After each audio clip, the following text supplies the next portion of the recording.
My name is Eduardo, and you don't know me. I didn't go to college with you or anything. But I come from Spain, which is close to Italy. Was there any moment when you felt like you were not going to finish the book, or you were so tired, like the hell with it? One moment? Any moment?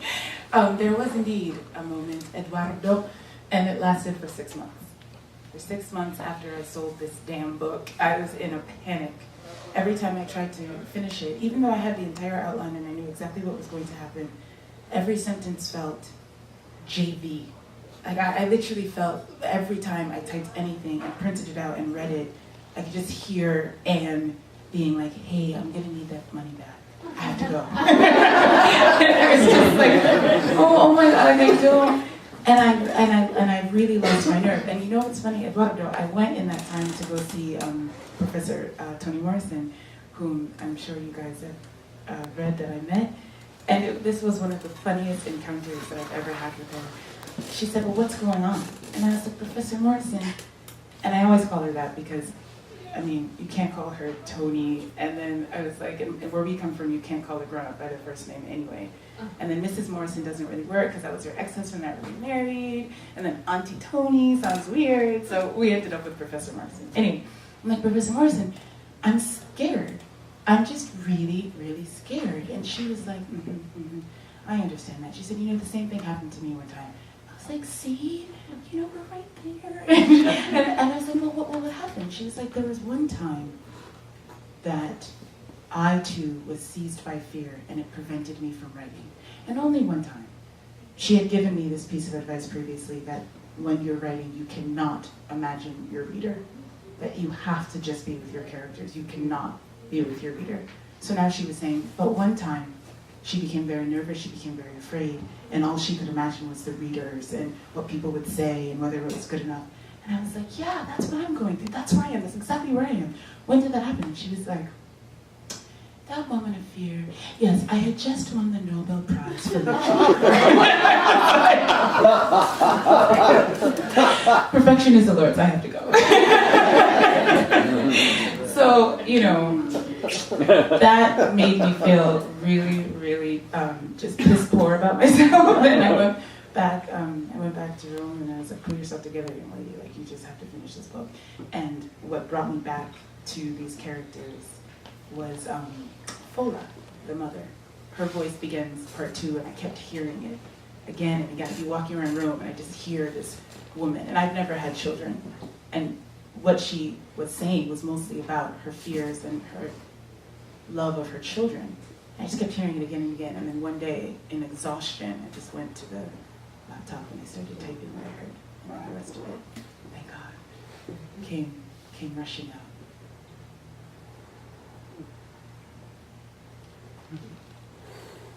Yes, please. I just wanted to give feedback on the second excerpt that you read. It was really, really moving. So I think you should consider reading that again. Oh, really? Yeah. Brian, ladies and gentlemen. Like gasp, I think, in the room as you were reading it. Really? Yeah, I felt that. I don't know if anybody else felt it. Well, I have to buy the book to see if the baby lives. I mean, do you know what I mean? You have. Yes, I'll even sign it. It's a cliffhanger. My sister, I remember, I wrote that part in Ghana. My sister and I were both at my mom's house. And sometimes, if I'm stuck, I'll read it out loud, as I said. But then sometimes I need someone else to read it out loud, which makes me really annoying to travel with. All my friends are like, really? I'm like, just like 5 more pages. And they're orating. So I said to my sister, could you just read this word out loud? I just want to make sure that the pacing is right. She's like, okay. And we're twins, so I was probably in the womb, like, can you just read? Okay. So when this is happening, when someone is reading, I don't look at them. Like, I just really want to hear the pacing. So she's reading, she's going along steadily, and my sister's a doctor, as like Olu, and Olu's dad. And so she's like really hitting all of the marks, pronouncing all the medical terms perfectly. I sometimes struggle with appendectomy. And she's going. And then all of a sudden, the reading becomes very choppy. So I turned, and I was like, oh, is it too dense? Is it hard to read? And my sister, is a consummate surgeon. I mean, she's a very stoic person, and it was so moving to me to look up and see her just like wiping tears. And she was like, I'm not going to keep reading unless you tell me that this baby lives. She's like, it was so funny. And yeah, it was a really moving moment. I'm not going to tell you because I don't want the Booksmith to participate in the proceeds of your purchase. But she was really moved, and that's amazing. That's just, I mean, it's a dream come true. It really is. Hi, my name is Dara. I just have a quick question about, you said that you're not so much engaged in the African sociopolitical debates, but the title of the book, Economist Go, I haven't read it, so I don't know how it relates. Economist Go, I know comes from the bags that were Ghanaians carried when they were forced out of Nigeria. Right. So how does that title relate? Like, why do I keep saying I don't engage with African Yeah. politics when I gave my novel an African socio-political name? Yeah. That's a good question. So, names. I have published exactly one other piece of fiction, and it's called The Sex Lives of African Girls. And it happened, that title came just like this one did. They just come. And it's very strange because you start writing and then Microsoft Word will ask you to save the document. And for Sex Lives, that was easy because The Sex Lives of African Girls is both the title and kind of the first line. At Milton Academy in high school, our creative writing teacher always said, the title is the first line of the piece. So that was easy. That was The Sex Lives of African Girls, ...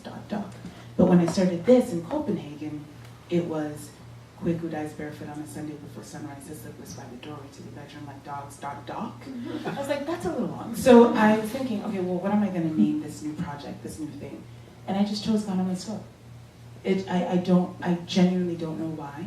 It felt right, and I saved it that way. And every iteration of Ghana Must Go from 10 pages to 336 has been called Ghana Must Go.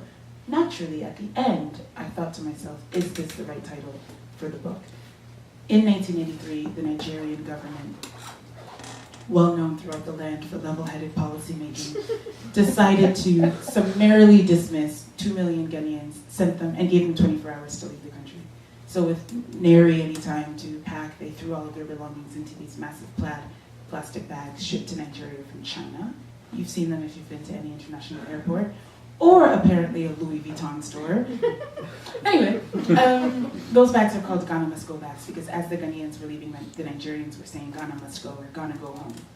And so for those of us who are interested in Nigerian and Ghanaian politics, which probably is like the 10 people in my family, it's a very fraught moment, as you point out.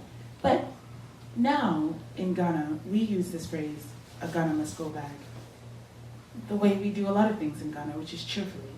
And when I started to think, yes, here in this novel we have a Nigerian mother and a Guinean father, and I suppose on that basis alone, I could say the title kind of alludes to Ghanaian-Nigerian relations. But there's something more resonant, I think, with the core themes of this book in the history of that funny bag. And I think it's the human tendency, I've said, the human tendency, wherever you find us funny human beings in the world, to take something deeply derogatory, painful, humiliating, and make it one's own. So if not triumphant, then at least joyful and personal. And so when I think of what the Tsai family has done and has had to do, I do sort of stand by this funny title as emblematic of an evolution that begins with it. That's my story, I'm sticking to it. Please. I'll tell you, my name is Sarah. I'm a Nigerian whose favorite country is Ghana. Yay! Can you tell us anything about what you're working on at the moment? Sure. What am I working on? So, it's interesting, Sarah. So my second novel, same story, in a dream, as in a dream. This time I was not in a shower.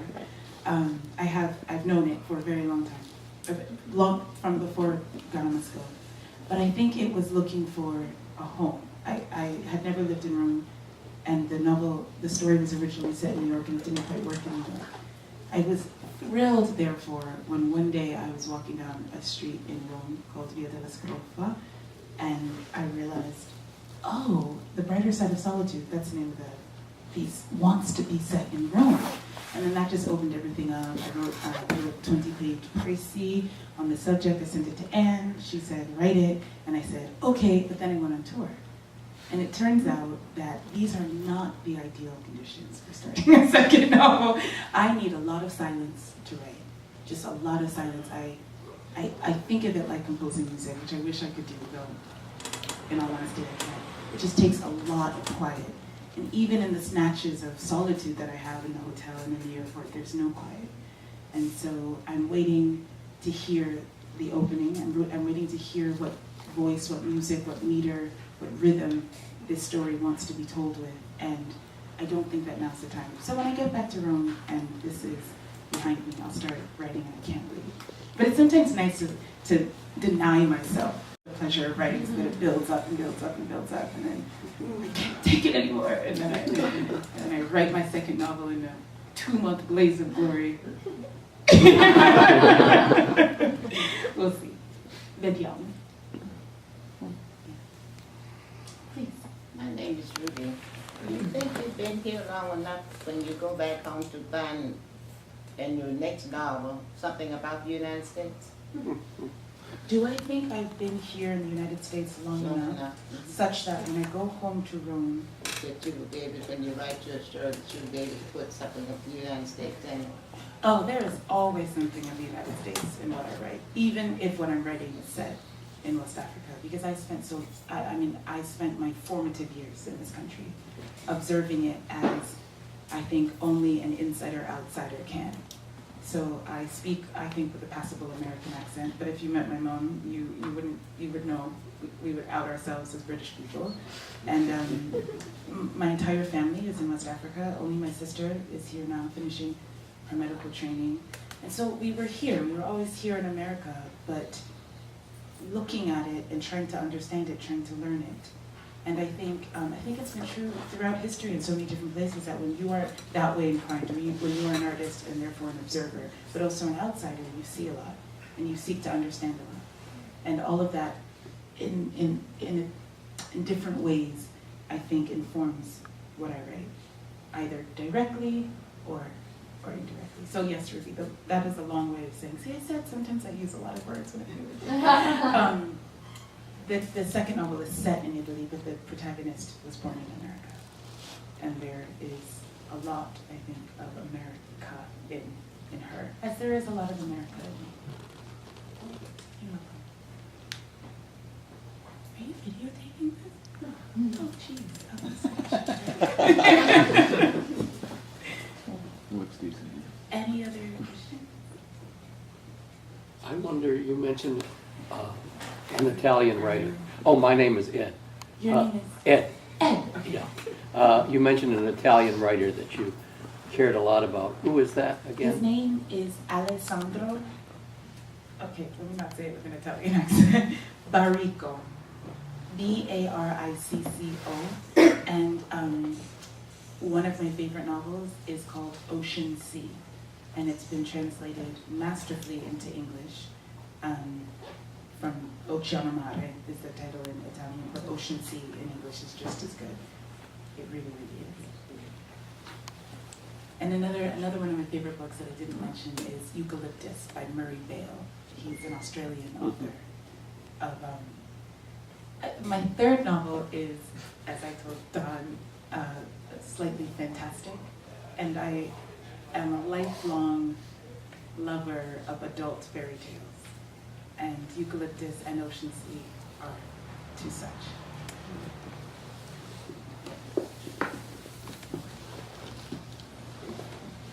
How old were you when you went to Ghana for the first time? I lived in Ghana for 4 years and worked on masters in African studies. And my daughter, actually, Kristen, who owns the bookstore here with her husband, Praveen, she lived in Ghana for 4 years also. Wow. When she was 2, her sister was 2 and she was 1985 when we went. We were there 4 years. So, Whereabouts? Tema, Oh, you were there. What's your name? Gretchen Evans. Gretchen. Yeah. Gretchen. So 4 years in Tema. Did you ever get into the Volta region at all? Yes. Yeah. That's where my dad's from. Did you like it? Well, I like Ghana. The people are wonderful. Okay, that's diplomatic. Well, I liked it, but we went through 2 coups also, and there was a food shortage for the local people, and Yeah. you know, so it was from 78 to 82. I was gonna say, so you were there right it at that was time, not- just before the. It was, yeah, it wasn't the best time for the Ghanaians, but No, it surely wasn't. yeah. We're doing better now. Yeah.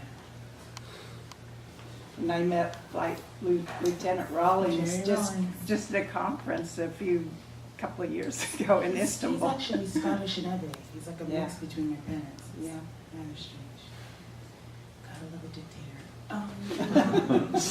But he was benevolent in some ways. But Yeah, apart from the killings, totally benevolent. I don't want to run on too long. This is perfect. Any other questions before we turn it over to signing and chatting face to face? Thank you so much. Thank you.